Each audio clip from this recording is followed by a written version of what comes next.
Welcome to episode 4 of class 9 and 10 biology PBA. और इसमें हम एक्सपेरिमेंट 11, 12, 13, 14, 15 करने वाले हैं। एक्सपेरिमेंट से ज़्यादा कॉन्सेप्ट्स हैं, एक्सपेरिमेंट से ज़्यादा जो है याद करने वाली चीज़ें हैं। सबसे पहले है डिफ्यूजन।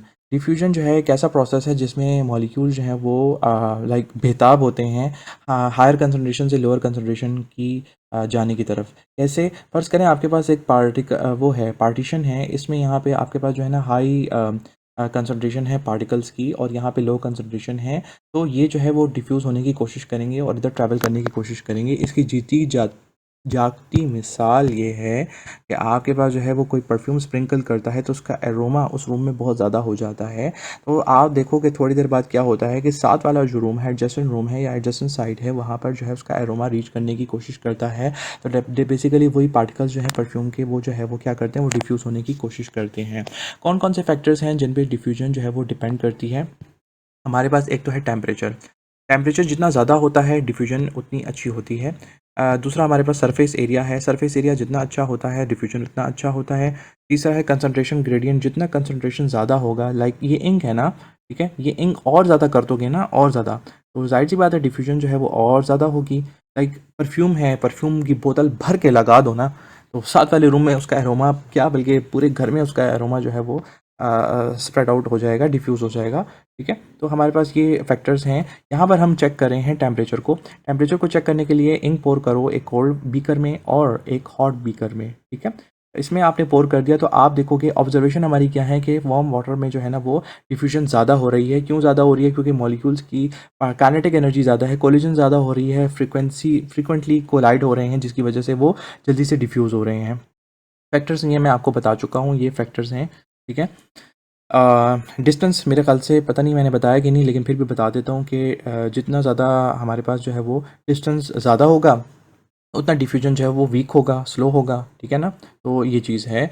अगला है जी हमारे पास osmosis using potato strips. Osmosis क्या चीज़ है? ऑस्मोसिस क्या भला है? ऑस्मोसिस एक ऐसा प्रोसेस है जिसमें जो है ना वो हमारे पास वाटर के जो मॉलिक्यूल्स हैं ना, या वाटर जो है ना वो दे ट्राई टू मूव, ठीक है ना, through across a selectively permeable membrane, higher water potential से लोअर वाटर पोटेंशियल की तरफ, या in other words dilute solution से कंसनट्रेटेड सोल्यूशन की तरफ। किस मकसद से?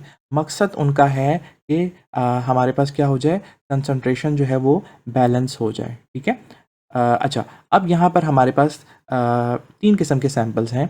एक है डिस्टिल वाटर जिसमें सोल्यूट की कोई इतनी कंसंट्रेशन नहीं है या ना होने के बराबर है। दूसरा हमारे पास जो है वो है क्या कहते हैं उसे, तो इसको हम कहते हैं कंसनट्रेटेड सॉल्यूशन, जिसमें जो है सॉल्यूट का कंटेंट मौजूद है। और एक है आइसोटोनिक जिसमें सॉल्यूट अच्छा खासा मौजूद है, यानी फॉर एग्जांपल जैसे 0.9% सॉल्ट।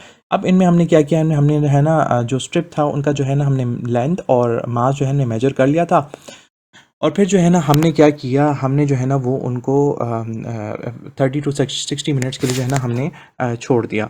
ठीक है, अब होता क्या है कि हम जो है ना ऑब्जर्व करते हैं और हम ये देखते हैं कि डिस्टिल वाटर, अच्छा डिस्टिल वाटर को हम हाइपोटोनिक सोल्यूशन भी कहते हैं, कंसंट्रेटेड सोल्यूशन को हम हाइपरटोनिक सोल्यूशन भी कहते हैं क्योंकि इसमें सॉल्यूट की क्वांटिटी ज़्यादा होती है, और आइसोटोनिक सोल्यूशन। ठीक है, ये तीन हैं। ठीक है, डिस्टिल वाटर में जो है हमारे पास क्या होगा, ये strip becomes turgid and gain mass. ठीक है, यानी ये टर्जिट हो जाएगी और मास गेन करेगी। टर्जिट से मुराद जो है ये बम्बास्टिक हो जाएगी, यानी ये सोलन फूल जाएगी। ठीक है ना, यहाँ पे हमारे पास जो दूसरा केस है, इसमें हमारे पास जो है स्ट्रिप क्या होगी, फ्लैसिड हो जाएगी और अपना मास जो है वो खो देगी।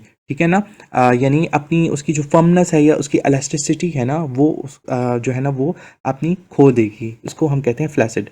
और यहाँ पर जो है आइसोटोनिक में क्या होगा, लिटिल और नो चेंज, कोई चेंज नहीं होगा। आपने क्या करना है, आपने जो है ना ये चीज़ याद रखनी है। ठीक है, तो यहाँ पर आपके पास फिर दोबारा से इससे अगर ये हमारे पास आ रहा है ना थिकर फर्म स्ट्रिप, ठीक है, यानी डिस्टिल वाटर में, तो इसका मतलब ये है कि water moved in the strip, और कंसंट्रेटेड में वाटर मूव्ड आउट हो जाएगा, और अनचेंज स्ट्रिप में क्या होगा, आइसोटोनिक कंडीशन होगी। ये चीज़ इसमें याद रखने वाली है, इसको आपने याद रखना है। अच्छा, इन the next experiment dissection of seeds है, मोनोकॉट और डाइकॉट। इसमें कोई खास वो नहीं है, इसमें मैं आपको बस इतना कहूँगा कि आप जो है ना इस डायग्राम को ज़रा देख लें।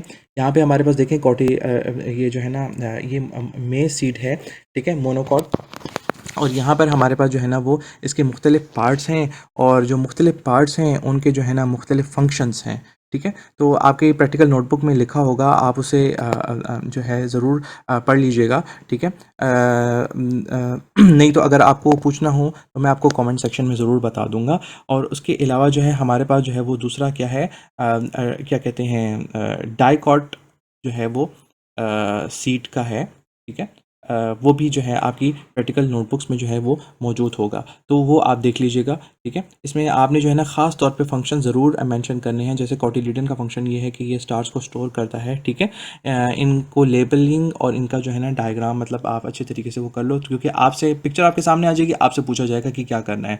इसके अलावा डायसेक्शन ऑफ फ्लावर्स है, और फ्लावर की डायसेक्शन में भी फिर वही चीज़ है कि इसमें मुख्तलिफ इसी तरह पार्ट्स हैं। ठीक है, आपके सामने, और उनके मुख्तलिफ फंक्शंस हैं। मेल पार्ट और फीमेल पार्ट, खास तौर पे स्टेमन जो है ये मेल पार्ट है, जिसके अंदर एंथर फिलामेंट आता है, और फीमेल पार्ट जो है हमारे पास जो है ये कार्पल है, जिसके अंदर स्टिग्मा स्टाइल ओवरी, ठीक है, और पोलन ट्यूब और ये चीज़ आते हैं। पेटल जो है हमारे पास ये पोलिनेशन के का जिम्मेवार होता है। ठीक है, और अट्रैक्ट करता है इंसेक्ट्स को, और उसको हमारे पास ये पे यहाँ पे स्टेम आ जाता है, और यहाँ पे हमारे पास रिसेप्टेकल आ जाता है। ठीक है, ये आपने सारे के सारे खुद मतलब आपने आपके सामने ये इमेज आ जाएगा, और आपसे पूछा जाएगा, आपसे कहा जाएगा कि जी इसको जो है ना लेबल करें। ठीक है, तो डेट्स ऑल, इसको जो है ना आप खुद प्रिपेयर कर लें। ठीक है, उसके बाद यहाँ पर हमारे पास जो है वो एक्सपेरिमेंट नंबर 15 है, जर्मिनेशन ऑफ सीड्स। ठीक है, एपिजील एंड हाइपोजील। ठीक है, यहाँ पर आपको मैं ये बताता चलूँ कि एपिजील और हाइपोजील, इसको आप ज़रा समझ लें। ठीक है, ये आपको जो है ना मैं यहाँ पे, ठीक है, इपीजील और हाइपोजील में क्या फ़र्क है। जब कोटिलिडन नीचे होता है ना, ठीक है, तो हमारे पास जो है ना ये क्या क्या कहते हैं इसको हम कहते हैं, क्या कहते हैं, हाइपोजील। ठीक है, और जब हमारे पास कोटिलिडन अबव होता है तो उसको हम कहते हैं एपिजील। ठीक है, ये आपने जो है ना माइंड में रखना है। ठीक है, तो यहाँ पे हमारे पास जो है वो क्या है, ये हाइपोजील है, ये हमारे पास इपीजील है। ठीक है, इसमें फ़र्क क्या है, इसका एक्टिव एक्सेस जो है ना यहाँ पर इपोकोटाइल, ठीक है, ये जो है ना इसमें एलोंगेट होता है, और हाइपोकोटाइल जो है इसमें, इस केस में एपिजील के केस में जो है ना वो एलोंगेट होता है। और ये एग्जांपल्स आप जो है ना माइंडेड, ठीक है, मेज, वीट, पीस एंड ग्राम, और यहाँ पर जो है बीन्स, कैस्टर, सनफ्लावर। ठीक है, और यहाँ पर कोटिलिडन्स हमारे पास क्या होते हैं, they remain below the soil और पुश अबव द सॉइल, जो कि मैं स्टार्ट में बता चुका हूँ। सबसे पहली निशानी ही यही है। और हाँ, आपको एक और इंपॉर्टेंट बात बताता चलूँ, ये देखें ना, बायोलॉजी की पीबीए में ये चीज़ भी आई हुई थी, इस वजह से मैं आप लोगों को ये बता रहा हूँ। ठीक है, आपसे पूछा जाएगा ABC, ठीक है, ये जो है ना आप बताएं कि कौन सी जर्मिनेशन हो रही है। ठीक है ना, और साथ में पार्ट्स भी जो है ना आपने लेबल करने हैं, तो आपने इस चीज़ को भी जो है ना वो क्या कहते हैं, अंडरस्टैंड करना है, और इस चीज़ को भी सीखना है। जैसे कि मैंने आपके सामने पार्ट्स लेबल किए हुए ना, तो आपने जो है ना ये जो है वो करना है। That's all, see you in the next episode. जज़ाकल्लाह, थैंक यू सो मच।